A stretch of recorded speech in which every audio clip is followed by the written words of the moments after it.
This is the Veeniix V11Mini drone, and Veeniix is not a company I've heard before. It's V-E-E-E-N-I. There's a lot of vowels in there. Anyway, I've never heard of this company before. This drone is pretty inexpensive. Wanted to test it out today and see how it does. Now, this drone lists for $370. I paid less than $200 for it. About 2 weeks later, it was $280. So the price does bounce around quite a bit. And that price is gonna factor into my conclusions at the end.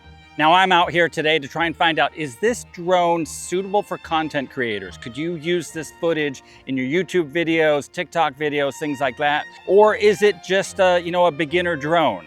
Or is it even not good enough to be a beginner drone? We gotta find these things out. So the drone does weigh less than 250 grams, so you don't have to register it with the FAA. It does come with some accessories too. It's got a couple of charging cables. It comes with 2 batteries. Those batteries claim to have a 30-minute flight time. It comes with some extra propellers in case you hit something.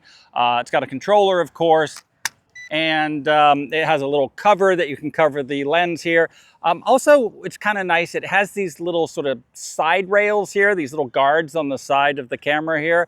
I think that's a nice touch. So if you look at the front of the drone, it does look vaguely like a DJI product in terms of the camera, but that is not a gimbaled camera. That is just a camera that can pivot from 0 degrees down to 90 degrees.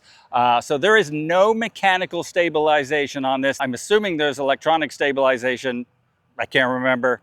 I suspect that the video footage is going to look pretty choppy.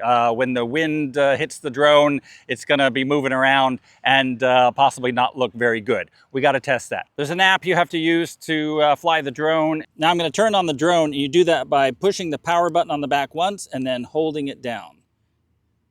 And you'll see these lights light up there. GPS mode.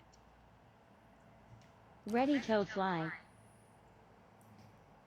Okay, so I stuck in a mini SD card from another product and it wasn't formatted correctly, so it asked me to format it. That's good. Now it's asking me to do a compass calibration. So you do that by spinning it around a couple of times.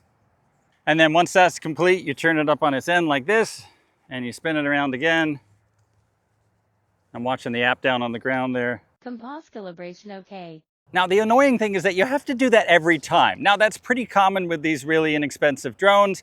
If you get up into the DJI realm of things, then you don't have to do any of that. You turn it on, a couple seconds later, it's figured out where it is, what it's doing, and you don't have to do any of that nonsense with spinning around and incantations and magic circles and things like that. So it wants me to calibrate it.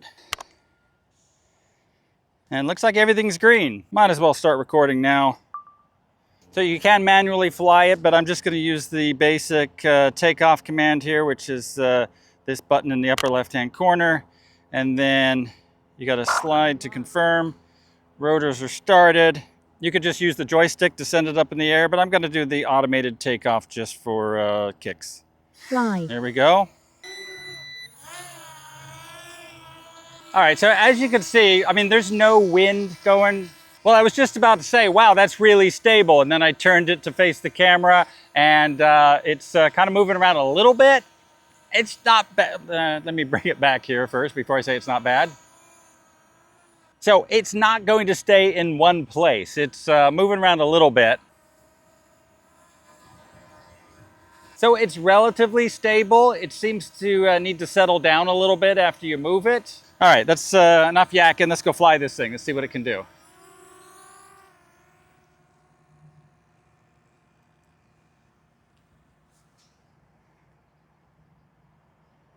Height limited.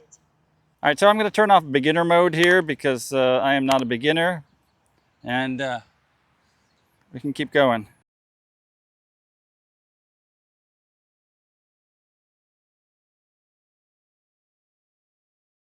Okay, so I'm just going to let the drone just hover here. You can see it moving around a little bit. All right, I'm going to just do a straight down shot here. What I'm also noticing, just as we're flying here, there's a lot of like purple fringing, or I don't know if that's fringing or it's just like a purple shade to things, which is not great color. Again, quite wobbly, and there's very little wind, at least here at ground level. Okay, so I'm bringing it down now. Wow, look at that. It looks like it's in an uncontrolled descent. Let's see how well it does. I'm going to do the return home feature now. I'm going to see how well it, whether it lands on the pad or not. Return home. Descend. Cancel this. Stop return home. That's not so bad, within a couple of feet. Unlocked. So you can start the rotors as well by just taking the two joysticks and bringing them in like this. Here, I'll do it again. That turns them off, turns them on. Unlocked. So you can be completely manual if you want. And then let's just bring it up here. Fly. Let's take a look. Hello. Hey, stay in one spot. I put you over here. All right, let's try some features here. We got fly around. That sounds fun. It's looking at me, fly around. Whoa, where's it going?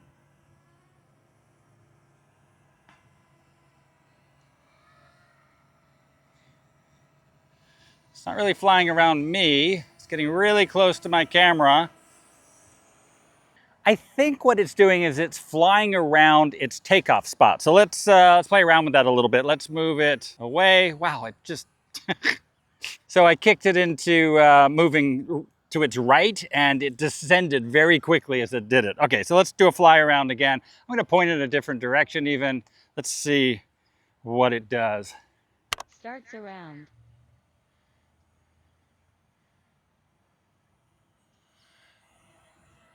Okay, so what it's doing is it's doing a fly around from its position when you hit that button. So wherever it is, you hit fly around, and then it'll back up and do a circle roughly around that. By the way, there is a map here too, so you can toggle the map on and off like so. Back to the camera like that.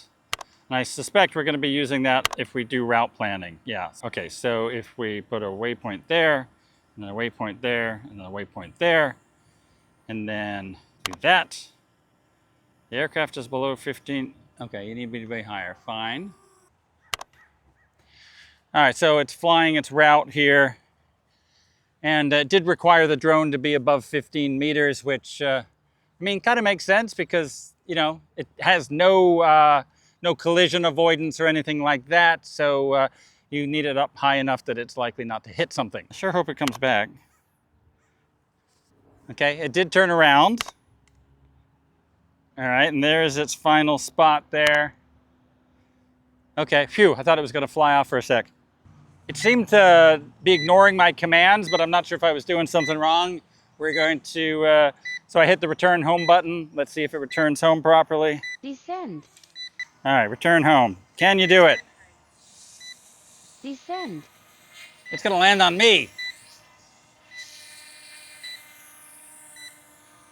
Stop return home. Cancel this.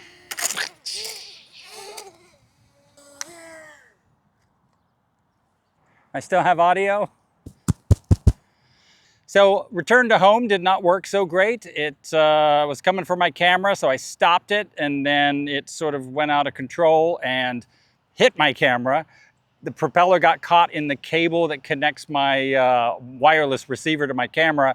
Then the drone plummeted to the ground, did not stop the propellers. The propellers kept going until I did an emergency stop with, had to hold these for a few seconds before it would stop. So that's a little scary. I think it survived. I'm gonna start the propellers again just to see if everything's functioning properly. Unlocked. Fly. All right, looks like it's not broken. Propellers are working. It's holding its position as well as it ever did, which means it's drifting slowly towards me. It's drifting slowly towards me. Do not take out my camera. Descend. Stop return home. Okay, so I'm a little scared now. I'm gonna call it quits for today and take this back home and think about it some more. So I have forgiven this drone for trying to attack me and for attacking my camera. I mean, you know, given the price, it's it's relatively stable, or maybe stable is not the word for it, but it's certainly controllable. Now, it's not on par with the DJI product by any stretch. However, it's way better than a drone I reviewed last year. So, you know, just keep in mind that it will drift. It's not going to stay in one spot, and it has no collision avoidance features whatsoever. Now, you may have noticed that I have no raw footage from this drone whatsoever in this video so far, and that's because the file saving system, the video recording system is wackadoodle. It is nuts. When you put a properly formatted card into the drone, it says, unreadable, want to format it? And I said yes, and then I formatted it. And then the card is readable by the drone, sort of, but then it's not readable by my computer, which is, why would they do that? It's some sort of proprietary formatting system that doesn't work to transfer files. So what you have to do instead is you have to transfer files from the drone to your phone while the drone is hooked up, which means if you forget and turn it off and go home, you got to boot up your drone and go through the whole initiation process again, just to get your videos from the drone to your phone, which is super irritating. But also, you can't save them to your camera roll. These videos, you can't save them, at least not on an iPhone. I don't know why that option isn't available, because that's where 99% of people are gonna wanna save their videos. Instead, you've got options like Google Drive. You can save it to the files folder. You can share it on Instagram, but you can't save it to the camera roll. And get this, there is a bug that if you turn the drone off while it is still recording, you lose everything. You don't know you lost everything because it shows you that they're still there, but the files become corrupted or something, and that's why I wasn't able to get the files off of the drone, because the first time I accidentally turned it off while it was still recording. That's not hard to do. The second time I attempted to do that on purpose just to confirm, and yeah, it just wipes out everything. Nothing was readable. So you put that together with the lack of stabilization and the dodgy color, and this drone is not suitable for content creators. Now, if you're just looking for a drone to fly around, then yeah, if you're getting it on sale, if you're getting it closer to the $200 mark, maybe. If you're paying list price for it, I don't think it's a great deal, even for people just using it as a hobby. Now, I am going to fly it one more time just to see if I can actually get some video off the card rather than having to do screen grabs of my phone. Let's give that a shot.